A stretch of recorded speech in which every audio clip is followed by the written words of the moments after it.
Support our podcast by going to paypal.me/radiodon. That's paypal.me/radiodon. Thank you.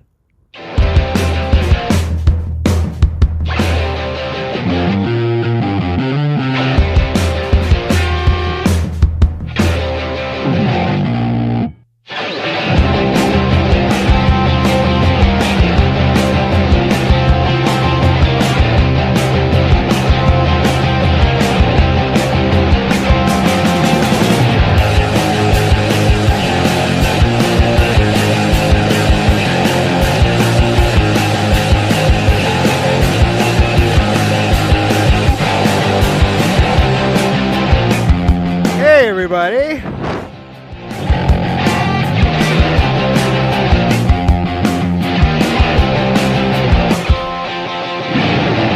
Hey everybody, it is Don, and we are finally doing a podcast after how many months? Excuse me. So, and this is going to work out fine because I used to be able to do up to 30 minutes. Now they've lessened this to 15. I guess the folks at Spreaker believe that brevity is the soul of wit. And as you can tell, we've got ambiance in the background, which means I'm in the middle of traffic, so I better shut up and talk to you about what is about to happen. First off, let me introduce myself. My name is Don. I do these things from time to time. I used to be in radio. If you notice the slurring, that is used to be. That's dental problems. I don't drink. And I have an extensive story. 20 years in radio, 20 years in sales, 61 years on this planet, and most of it wondering what the hell's going on. And this is one of the ways I communicate. And there are other ways that you can communicate. You can communicate, for instance, through comedy. That's what people like Stephen Colbert do every night. People like Jimmy Fallon. People like Jimmy Kimmel, Conan O'Brien, Trevor Noah, Samantha Bee, and all of that could be ending as early as tonight. 10 years ago, we had this thing called a writer's strike. Writers Guild of America struck the studios and the networks. The usual stuff, better pay, better pensions, blah, blah, blah, blah, blah. Anybody who has a heart actually supports this.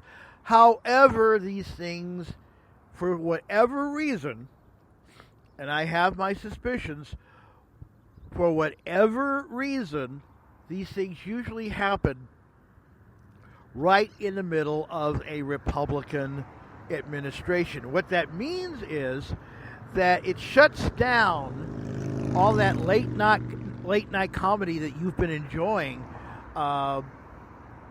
especially right about now. We're at day 102 of the Trump disaster, and it's been people like Stephen Colbert, people like Jimmy Kimmel, people like Trevor Noah, people like Samantha Bee, who have been keeping us sane. And all of these things they've been doing, all these special reports and special correspondence reports, all of this really quickly done and very well done animation, all of this all come from writers who have decided that unless some miracle happens between now and midnight tomorrow, Tuesday, we're going on strike. Now, we're guaranteed shows tonight. That's Monday.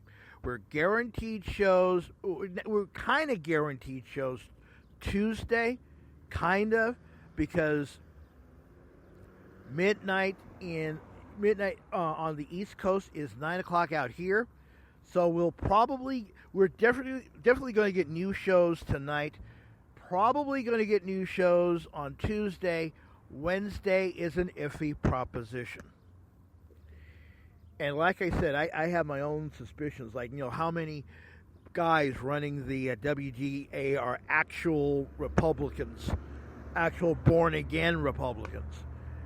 I mean, there are no such things as coincidences. And this is too much of a coincidence not to at least wonder why they're doing this right now.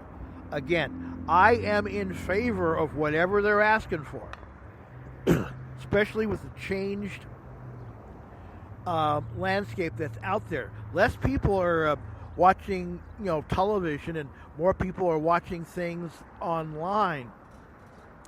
You have a couple of shows that are totally, completely online, like The Good. It's not The Good Wife. It's something that's on CBS. That's a spinoff of The Good Wife. And they've done 13 episodes, and they're all online. You have to pay $5.99 to CBS to watch that. And with that changed atmosphere, there's going to be some changes in how the networks want to pay people, and some changes in how the people want to get paid.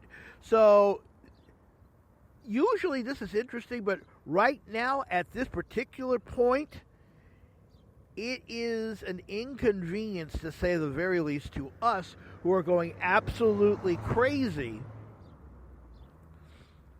with all the stuff that's going on in Washington with the Trump administration, the Republican Party, the Democratic Party, both parties in disarray.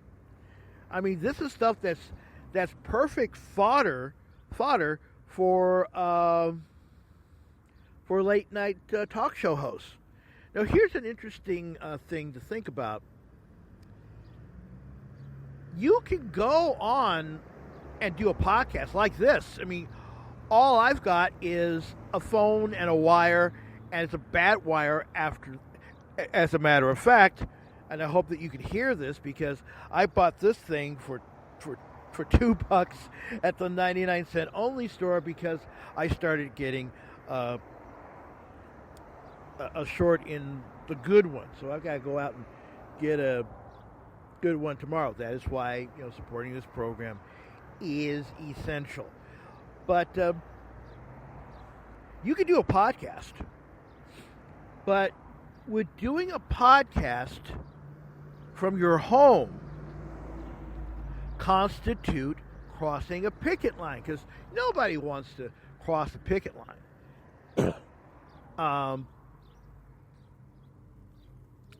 But if you're doing this, if you're doing something privately, and let's assume that this is not going to be on the CB. For instance, let's say you're doing a podcast and it goes out on YouTube.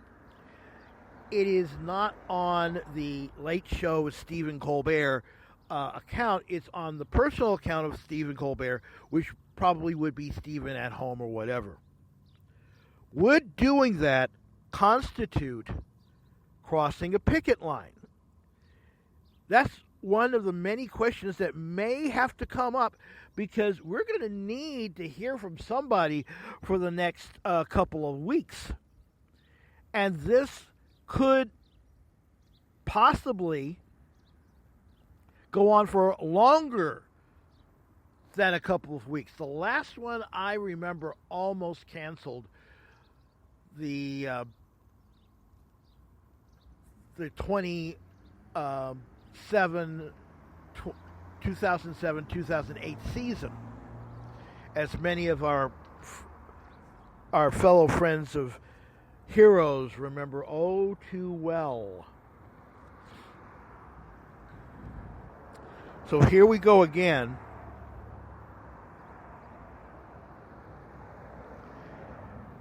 And I think just, no one's really talking about this, because a lot of people it's nothing really important to them right now, but it's going to be important starting on Wednesday. They'll probably start with, reruns of recent shows, but after a while, you can do so many reruns. We may actually have to go back to episodes of The Mentalist on CBS.